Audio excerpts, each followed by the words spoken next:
You are listening to Lies and Lullabies, written by Sarina Bowen, performed by Paige and Erin Mallon, with a special appearance by Jeffrey Kafer. Chapter 1. Jonas. Pine boughs scraped against the windows of the 45-foot tour bus as it crept along the last half-mile of the dirt road. By the time the driver came to a stop outside the Nest Lake Lodge, I was already on my feet, and when the door swung open, I jumped out to taste the Maine air. This was the moment of truth. I inhaled deeply, taking in the summery scent of lake water and lilacs. Yes, it still smelled the same. That was a good sign. Slowly, others began to trickle off the bus behind me. First came Quinn, our drummer. She stretched her legs without comment, but then Nixon, our lead guitar, stepped down and began to laugh.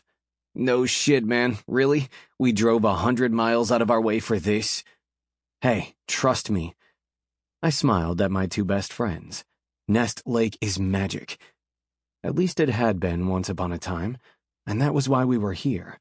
This detour was supposed to help me remember the last time I'd been truly happy.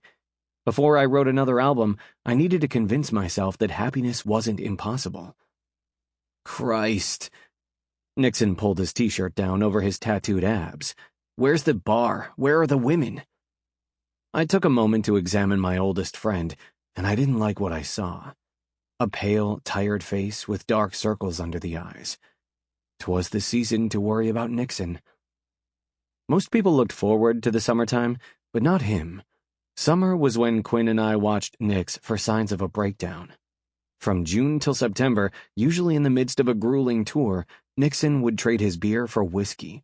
He would sleep too much and brood too long. It was only Memorial Day weekend, and already the man looked hollow. Not good. I put a hand on Nixon's shoulder. "Think of this as a couple of days off, okay? There's nothing here but trees and the lake. You can thank me later." He eyed the lodge's low-slung roofline with suspicion. "Have we fallen on hard times? Should I be worried?" They both stared at me, but I didn't give a damn. 48 hours, I told them. No TV, no cell phone service, just put on a pair of trunks and jump in the lake. "Shit, I lost my suit in Toronto," Nixon complained. "That sick night in the hot tub with those triplets. I'm lucky I still have both of my balls. Things got hairy." "Enough about your hairy balls," I quipped.